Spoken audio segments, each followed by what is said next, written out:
আসসালামু আলাইকুম ওয়ারাহমাতুল্লাহি ওয়াবারাকাতুহ। আজ আমরা আপনাদের শোনাব এমন এক কাহিনী যা শুধু গল্প নয়, এটি ঈমান, ধৈর্য এবং আল্লাহর উপর অটল বিশ্বাসের এক জীবন্ত প্রমাণ। এক অহংকারী রাজা, এক জাদুকর, এক আল্লাহপ্রিয় রাহিব, এক ছোট বালক, এক অন্ধ দরবারি, আর এক মা ও তার দুগ্ধপোষ্য শিশু। এই কাহিনীতে আপনি দেখবেন কিভাবে একটি ছোট বালকের ঈমান একটা পুরো রাজ্য কাঁপিয়ে দিয়েছিল। আপনি দেখবেন পাহাড় কেঁপে ওঠে, সমুদ্র উল্টে যায়, একটি তীর ইতিহাস বদলে দেয়, আর আগুনের গর্ত জান্নাতের দরজা হয়ে যায়। এই কাহিনী শেখায় যে আল্লাহর সঙ্গে থাকে সে কখনো হারে না। চলুন তাহলে ফিরে যাই সেই প্রাচীন শহরে, যেখানে আগুনের মাঝে জন্ম নিয়েছিল ঈমানের আলো। প্রাচীন এক রাজ্য ছিল পাহাড় ও মরুভূমির মাঝে। তার নাম আজকেও মনে রাখে না, কিন্তু ইতিহাস তাকে মনে রাখে এক ভয়ঙ্কর আগুনের শহর হিসেবে। এই রাজ্যের রাজা ছিল অহংকারী। সে নিজেকে ঈশ্বরের মতো মানত। মানুষকে বলতো, আমি তোমাদের জীবন মৃত্যুর মালিক। তার দরবার ছিল সোনায় মোড়া, আগুনের আলোয় ঝলমল করত। এই রাজার ছিল একজন প্রধান জাদুকর। সে মানুষকে চোখের ভেলকিতে মুগ্ধ করত। মানুষ ভাবত এই জাদুই রাজাকে শক্তি দিয়েছে। কিন্তু জাদুকর বুড়ো হয়ে গেল। সে জানত সে মরবে। তাই সে রাজাকে বলল, মহারাজ, একজন বালক দিন, আমি তাকে শিক্ষা দেব। আমার পরে সে জাদুকর হবে। একদিন ছোট একটি বালক আনা হলো। সে ছিল সরল, কিন্তু তার চোখে ছিল অদ্ভুত আলো। প্রতিদিন সে জাদুকরের কাছে যেত, কিন্তু পথে ছিল একটি ছোট পাহাড়। সেখানে থাকত একজন বৃদ্ধ রাহিব। একদিন বালক সেখানে থামল। রাহিব তাকে বললেন, হে শিশু, কে তোমাকে সৃষ্টি করেছে? বালক বলল, জানি না। রাহিব বললেন, আল্লাহ। এই শব্দ বালকের হৃদয়ে বিদ্যুৎ হয়ে আঘাত করল। প্রতিদিন সে জাদুকরের আগে রাহিবের কাছে বসতে লাগল। সে আল্লাহকে চিনতে শুরু করল। জাদুকর যখন জিজ্ঞেস করত, কেন দেরি? বালক বলতো, রাস্তায় দেরি হয়ে গেছে। আর রাহিবের কাছে গেলে বলতো, জাদুকর দেরি করিয়েছে। একদিন বালক বলল, আমি দুইজনের কথা শুনছি, কিন্তু কার কথা সত্য, জাদুকরের না আপনার? রাহিব বললেন, যখন বিপদ আসবে তখন আল্লাহকে ডাকো। যদি তিনি সাহায্য করেন, জানবে সত্য কার। জাদুকর একদিন ঘোষণা করল, আমি এমন এক প্রাণী আনব যা আপনারা দেখলেই কাঁপতে শুরু করবেন। পরের দিন সকালে মানুষের চোখের সামনে ধীরে ধীরে ধরা দিল এক বিশাল প্রাণী। প্রাণীটির দেহ অদ্ভুত, চোখে আগুনের জ্বালা, দাঁতনাল ছিঁড়ে বের হওয়া, নখ শক্ত এবং গর্জন গগনের মতো উচ্চ। মানুষ চিৎকার করে দৌড়াতে লাগল, কেউ সাহস করতে পারল না। বালক ভীত হলেও তার হৃদয় দৃঢ়। সে নিজেকে আল্লাহর হাতে সমর্পণ করল। বালক বলল, হে আল্লাহ, যদি রাহিব সত্য হয়, এই পাথর দিয়ে জন্তুটাকে মারো। সে পাথর ছুঁড়ল, জন্তু পড়ে মারা গেল। মানুষ চিৎকার করল, এটা জাদু নয়, এটা আল্লাহর শক্তি। সেই দিন থেকে বালকের ভিতরে নবীর মতো দৃঢ়তা জন্ম নিল। সে রাহিবের কাছে দৌড়ে গেল। রাহিব বলল, হে বালক, তুমি এখন আমার চেয়ে বড় পরীক্ষা পাবে। এরপর অলৌকিক ঘটনা শুরু হলো। মানুষ অসুস্থ হয়ে বালকের কাছে আসতে লাগল। সে বলতো, আমি কিছু করি না, আমার রব আল্লাহ করেন। আল্লাহ তাদের সুস্থ করতেন। এই খবর পৌঁছালো এক অন্ধ দরবারির কাছে। সে ছিল রাজপ্রাসাদের গুরুত্বপূর্ণ কর্মচারী। সে বহু ধন সম্পদ নিয়ে বালকের কাছে এলো। সে বলল, তুমি যদি আমাকে চোখ ফিরিয়ে দাও, আমি সব তোমাকে দেব। বালক বলল, আমি কাউকে ভালো করি না, আমার রব ভালো করেন। সে দোয়া করল। আল্লাহ অন্ধ লোকটিকে দৃষ্টি দিলেন। লোকটি খাটতে খাটতে বলল, আমি দেখতে পাচ্ছি। সে দরবারে গেল। রাজা বলল, কে তোমাকে সুস্থ করল? সে বলল, আমার রব আল্লাহ। রাজা চিৎকার করল, তোমার রব আমি? লোকটি বলল, না, আমার রব তিনিই যিনি আমাকে চোখ দিয়েছেন। রাজা আদেশ দিল, পেটাও। চাবুক পড়ল, অনেক রক্ত ঝরল। সহ্য করতে না পেরে শেষে লোকটি বলল, এই কাজটি করেছে একটি বালক। রাজা বালককে আনল, চাবুক দিয়ে পেটাতে লাগল। পেটাতে পেটাতে জখম করে ফেলল। সহ্য করতে না পেরে বালক বলল, আমাকে এই শিক্ষা দিয়েছেন রাহিব। রাজা এই কথা শুনে গর্জে উঠে বলতে লাগল, তাকে এক্ষুনি ধরে আনো। রাহিবকে আনা হলো।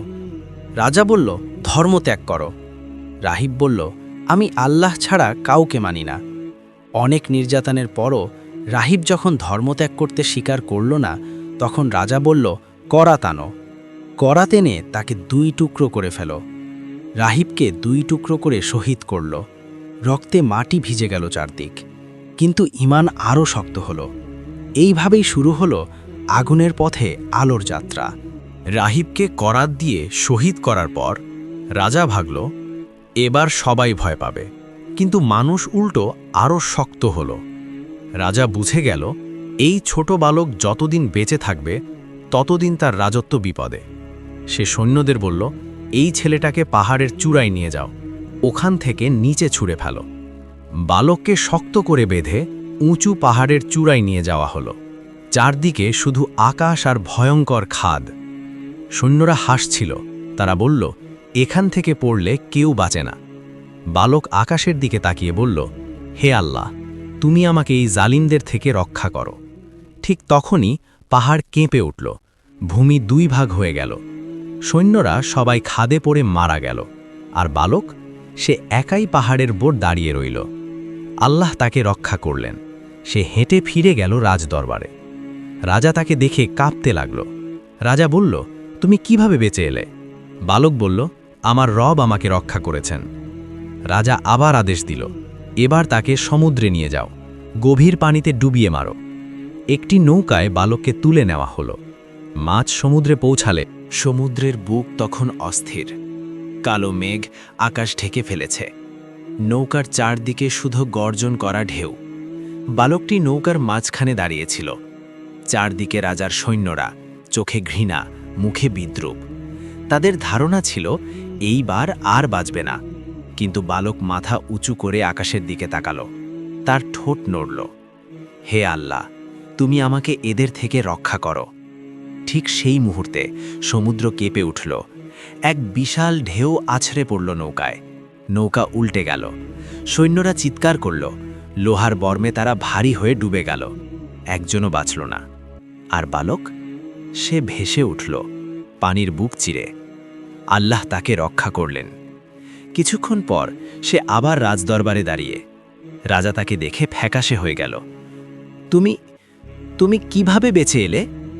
বালক শান্ত গলায় বলল, আমার রব আমাকে রক্ষা করেছেন। রাজা দাঁত চেপে ধরল। তুমি কিভাবে মরবে বলো? বালক ধীরে ধীরে বলল, আপনি আমাকে হত্যা করতে পারবেন না যতক্ষণ না আমি যা বলি তা করেন। রাজা থমকে গেল। কি করতে হবে?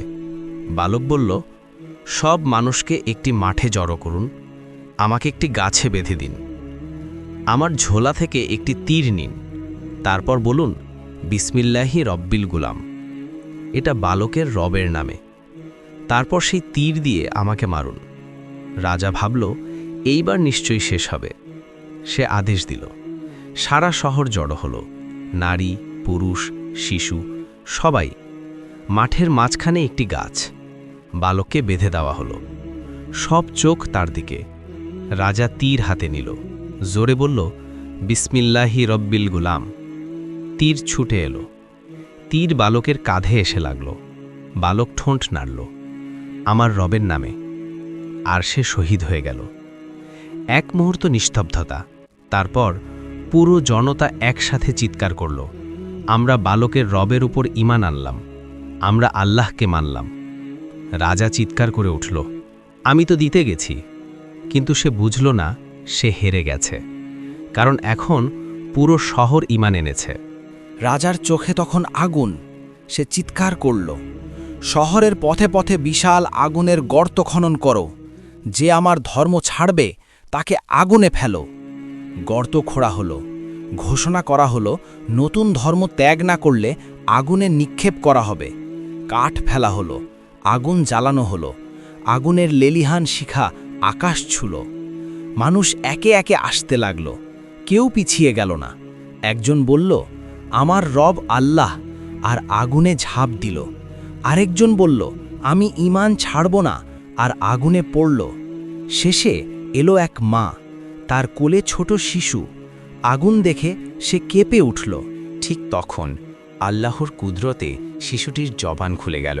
সে বলল, হে মা, আল্লাহর পথে থাকুন, আপনি সত্যের উপর আছেন। মায়ের চোখে পানি, সে শিশুকে শক্ত করে ধরল, তারপর আগুনে ঝাঁপিয়ে পড়ল, শহীদ হয়ে গেল। আগুনের গর্ত তখনও জ্বলছিল, লেলিহান শিখাগুলো আকাশ ছুঁয়ে উঠছিল। তার ভেতরে শহীদদের রক্ত ও আত্মত্যাগের সুবাস মিশে গিয়েছিল। রাজা দূরে দাঁড়িয়ে সেই দৃশ্য দেখছিল। তার চোখে কোনো অনুশোচনা ছিল না, বরং ছিল নিষ্ঠুর বিজয়ের অহংকার। সে বলল, দেখো, আমার আদেশের বিরুদ্ধে গেলে কি হয়। কিন্তু সে জানত না, এই আগুন শুধু মানুষ পোড়ানোর জন্য নয়, এটি আল্লাহর গজবের দ্বার খুলে দিয়েছে। যে আগুনে ঈমানদাররা শহীদ হয়েছে, সেই আগুনই এখন জালিমদের বিচার করতে উঠছে। হঠাৎ মাটির গভীর থেকে গর্জন উঠল। গর্তের ভেতরের আগুন অস্বাভাবিকভাবে উথলে উঠতে লাগল। শিখাগুলো আর নিয়ন্ত্রণে রইল না। মানুষ ভয়ে চিৎকার করতে লাগল। রাজা চেঁচিয়ে উঠল, থামাও, আগুন থামাও। কিন্তু আগুন কারো কথা শোনে না যখন তা আল্লাহর আদেশে উঠে দাঁড়ায়। লেলিহান শিখা গর্ত ছাড়িয়ে চারদিকে ছড়িয়ে পড়ল। মাঠ, প্রাসাদ, সৈন্যদের সারি সব কিছু আগুনের ঢেউয়ে ঢেকে গেল। রাজার সৈন্যরা দৌড়াতে লাগল। তাদের ঢাল, তলোয়ার, বর্ম কিছুই আগুন থামাতে পারল না। আগুন যেন তাদের দিকে তাকিয়ে বলছিল, আজ তোমাদের বিচার। রাজা সিংহাসনের দিকে দৌড়াতে চাইল, কিন্তু আগুনের দেয়াল তার পথ আটকে দিল। সে চিৎকার করল, আমি তো ঈশ্বর। ঠিক তখন আগুন তার চারপাশ ঘিরে ধরল। যে মুখ এতদিন বলতো আমি রব, সেই মুখ থেকে এখন শুধু আর্তনাদ বের হচ্ছিল। তার বাহিনী একে একে পড়ে যেতে লাগল। কেউ বাঁচতে পারল না। আল্লাহ কুরআনে বলেছেন, নিশ্চয়ই আল্লাহ জালিমদের ভালোবাসেন না। সূরা আলে ইমরান ৩:৫৭। আজ সেই আয়াত জীবন্ত হয়ে উঠল। যে রাজা ঈমানদারদের আগুনে ফেলেছিল, আজ সে নিজেই আগুনে পুড়ছে। এই আগুন ছিল মানুষের নয়, এটি ছিল আল্লাহর ন্যায় বিচার। ধোঁয়া আকাশ ঢেকে ফেলল, শহর নীরব হয়ে গেল। আগুন ধীরে ধীরে নিভে গেল, কিন্তু তার ছাইয়ে লেখা রইল এক চিরন্তন শিক্ষা, যে আল্লাহর বিরুদ্ধে যুদ্ধ করে সে নিজের ধ্বংস ডেকে আনে। শহীদদের রক্ত বৃথা যায় না, তাদের ঈমানই ইতিহাস বদলে দেয়। আর জালিম, সে যত শক্তিশালীই হোক, শেষে আল্লাহর গজবের সামনে এক মুঠো ছাই হয়ে যায়। এই ছিল সেই বালকের কাহিনী, যার হাতে ছিল না কোনো অস্ত্র, কিন্তু যার হৃদয়ে ছিল আল্লাহর উপর অটল বিশ্বাস। এক অহংকারী রাজা ভেবেছিল, আগুন, তলোয়ার আর মৃত্যুর ভয় দিয়ে সে ঈমান নিভিয়ে দিতে পারবে। কিন্তু সে ভুলে গিয়েছিল, ঈমান আগুনে পুড়ে ছাই হয় না, বরং আরও উজ্জ্বল হয়। একটি তীর একটি জীবন নিয়েছিল, কিন্তু লক্ষ লক্ষ হৃদয়ে আল্লাহর নূর জ্বালিয়ে দিয়েছিল। একটি আগুনের গর্ত কিছু দেহ পুড়িয়েছিল, কিন্তু সত্যকে ধ্বংস করতে পারেনি। এই কাহিনী আমাদের শেখায় যে আল্লাহর উপর ভরসা রাখে সে কখনো একা থাকে না, আর যে সত্যের পথে থাকে সে মরলেও হারে না, সে শহীদ হয়ে চিরজীবী হয়। আল্লাহ আমাদের সবাইকে সেই ঈমান দান করুন, যে ঈমান আগুনকেও পরাজিত করে। আমিন।